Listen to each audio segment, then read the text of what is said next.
Le contexte des réserves, c'est effectivement essayer de gérer une situation que l'on voit de plus en plus, enfin depuis 30 ans en tout cas, s'aggraver tous les ans un peu plus. C'est-à-dire que sur la majorité des bassins versants, on s'est rendu compte que depuis qu'on développe l'irrigation, tous les ans, les niveaux d'étiage sont toujours plus bas.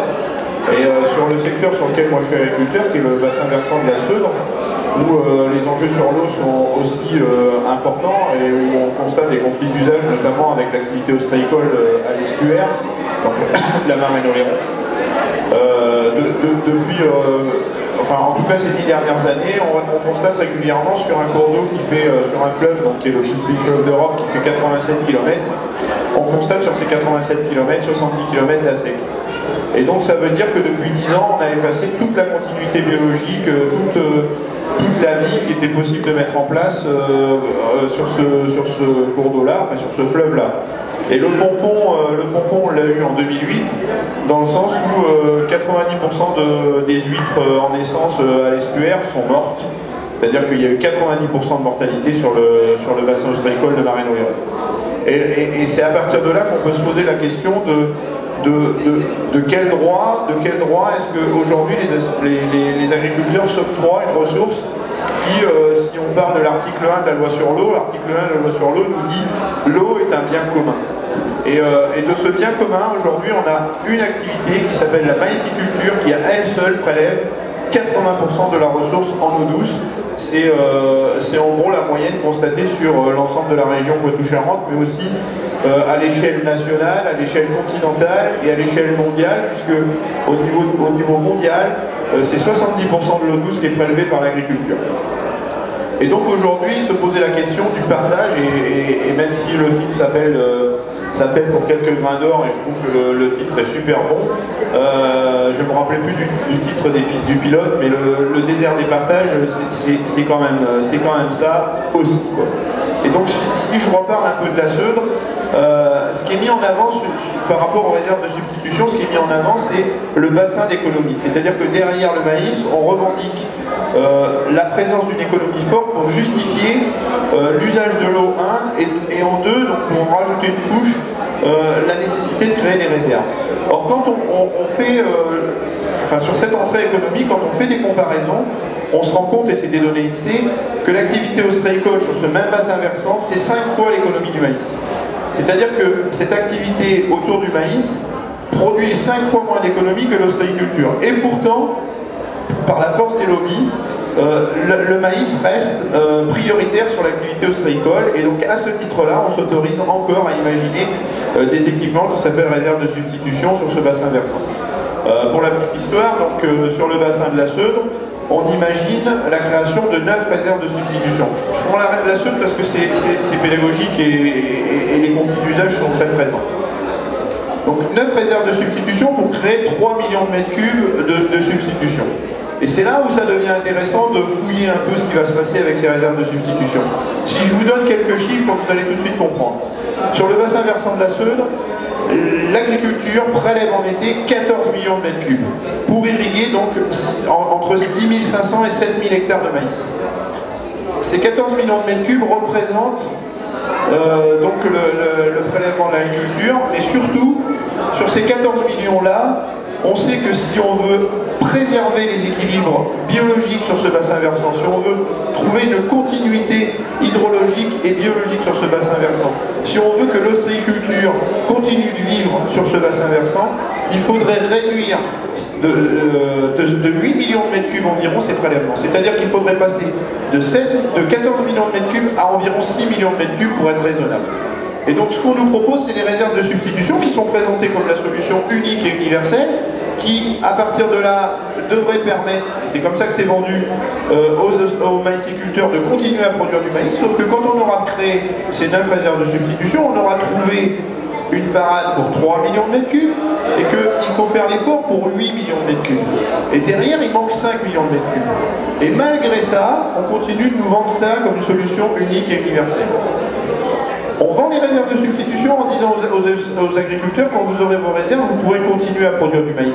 Sauf que quand on aura créé les 3 millions de mètres cubes, il manquera encore 5 millions de mètres cubes, Et il faudra donc faire un effort d'économie de prélèvement qui fera que de toute façon, on ne pourra pas continuer à pratiquer le maïs, ou en tout cas pas sur les surfaces telles que c'est vendu avec les réserves de substitution, puisqu'il faudra aussi réduire de 5 millions de mètres cubes. Et en face de ça, et c'est là où on revient sur l'argent public, quand on aura créé ces 3 millions de mètres cubes, on va demander aux agriculteurs de payer, de financer donc les 30% qui restent. Et ces 30% restants, ça représente à l'échelle de l'exploitation agricole 80 € par hectare et par an pendant 35 ans. C'est-à-dire que pour bénéficier des équipements réserve de substitution, il faut prendre un engagement de 35 ans à hauteur de 80 € par hectare et par an. Seul le maïs peut permettre de payer ces 80 € par hectare et par an. Or, si on veut réduire les prélèvements pour atteindre l'équilibre et donc réduire les 5 millions de mètres cubes, on sera obligé de faire d'autres choix que le maïs. Donc voilà un peu les aberrations du système. Et alors, j'ai fait mon entrée sur l'entrée économique. Je vais faire une autre donnée économique. C'est qu'aujourd'hui, si le maïs reste rentable pour l'agriculteur, c'est que dans le dispositif de soutien public du maïs, qui s'appelle la PAC, la politique agricole commune, qui représente 47% du budget de l'Europe, vous avez bien entendu, la politique agricole en Europe, c'est presque la moitié du budget de toute l'Europe, qui est financée par vous tous, les contribuables. Vous êtes tous des contribuables, et donc vous êtes tous des gens qui alimentent ces fonds publics. Or aujourd'hui la PAC, alors que vous attendez tous une alimentation saine dans votre assiette, que vous attendez tous des cours d'eau en bon état, qualitatif, une continuité biologique, que vous attendez tous une biodiversité préservée, que vous attendez tous des paysages en bon état, on utilise l'argent public, donc vos impôts, pour soutenir quelle agriculture? L'agriculture que vous aurez envie de voir disparaître. C'est-à-dire qu'aujourd'hui, quand vous êtes agriculteur et que vous produisez du maïs, et que quand vous faites votre déclaration PAC, vous cochez la case irriguée, c'est 70 € de plus par hectare et par an que si vous ne l'avez pas coché. C'est-à-dire que par rapport au voisin qui fait du blé en culture sèche, qui donc n'aliène pas la ressource en eau, vous avez 70 € de plus parce que vous prélevez de l'eau. C'est aussi ça l'économie du maïs. Et c'est sur cette économie-là qu'on justifie l'intérêt des réserves.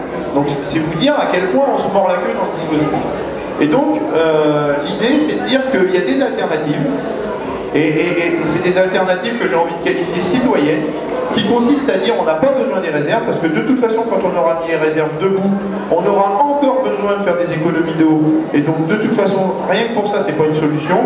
On n'a pas besoin des réserves parce que mettre encore de l'argent public pour soutenir une agriculture qui n'est pas l'agriculture citoyenne, en tout cas pas celle que les contribuables attendent, c'est quand même du bon sens, ce que j'appelle du bon sens. Et on n'a pas besoin des réserves parce qu'on a des plantes alternatives au maïs. Comme le sorgho par exemple. Je parle beaucoup du sorgho parce que c'est une plante que j'ai expérimentée dans ma propre exploitation. Alors moi je suis en bio, donc je ne suis pas en monoculture. J'ai fait le choix parce que c'est impératif en agriculture biologique de faire le choix de rotation de culture. Mais le sorgho, j'en parle souvent parce que pour un maïsiculteur qui est en conventionnel, même si c'est pas mon modèle, même si c'est quelque chose que je trouve encore une fois plutôt aberrant, un maïsiculteur qui demain veut continuer une monoculture et pas sortir de son mode de production peut demain dire eh ben, au lieu d'aller acheter de la semence de maïs, je peux acheter de la semence de sorgho. Ça ne change pas grand-chose dans l'itinéraire culturel, c'est-à-dire que les dates de semis sont à peu près au même moment. Les matières actives, même si encore une fois j'insiste, hein, mais c'est pas du tout mon modèle, mais les matières actives utilisées sur le maïs sont utilisables sur le sorgho. Le débouché par rapport au sorgho est exactement le même que celui du maïs, c'est-à-dire que partout où on met un grain de maïs, on peut mettre un grain de sorgho pour faire exactement la même chose, c'est-à-dire que vous faites de l'amidon pour faire des poches biodégradables, vous le faites avec du maïs, vous le faites avec du sorgho. Vous voulez faire de l'ensilage, vous le faites avec du maïs, vous le faites aussi avec du sorgho. Vous livrez du grain pour faire de la ration pour les animaux, vous mettez du grain de maïs, vous mettez du grain de sorgho avec les mêmes équivalences. Et au niveau de l'exploitation agricole, au niveau de la marge brute, avec la génétique dont on dispose aujourd'hui en sorgho, on a exactement les mêmes rentabilités que du maïs. Donc à tous les niveaux, le sorgho est une solution. C'est une solution tout simplement parce que le jour où vous semez du sorgho, même si vous l'irriguez, vous avez divisé par 3 les prélèvements en eau. Or sur la majorité des bassins versants de Poitou-Charentes, pour retrouver l'équilibre hydrologique, pour retrouver la continuité biologique, il faut tout simplement diviser par 3 les prélèvements. Et cette solution-là, elle coûte 0.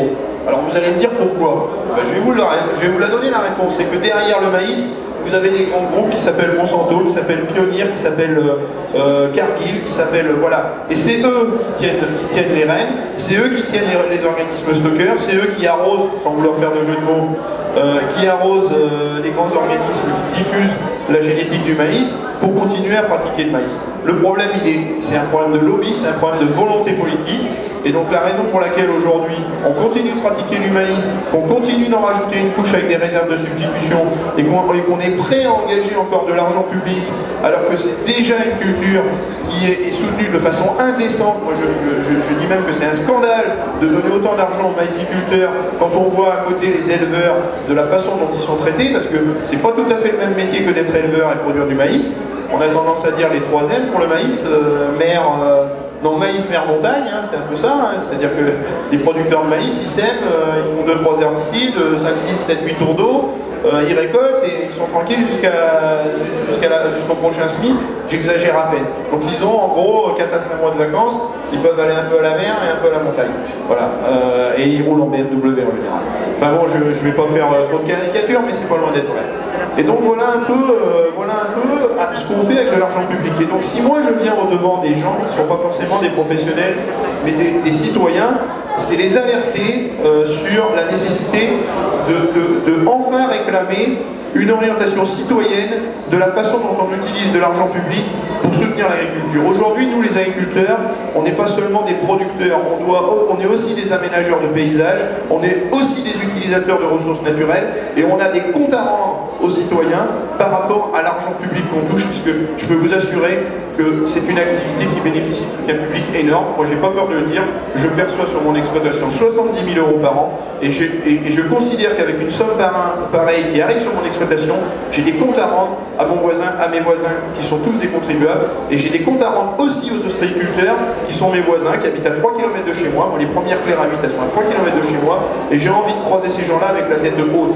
Et donc c'est la raison pour laquelle j'ai fait d'autres choix agricoles, et qu'il s'avère que même si tout le monde avait prédit ma mort au bout de 2 ans, j'entame mon 3e exercice et je vous assure que tout va très bien. Il suffit juste de faire passer sa conscience avant de faire passer le comptable pour s'engager dans les bonnes démarches.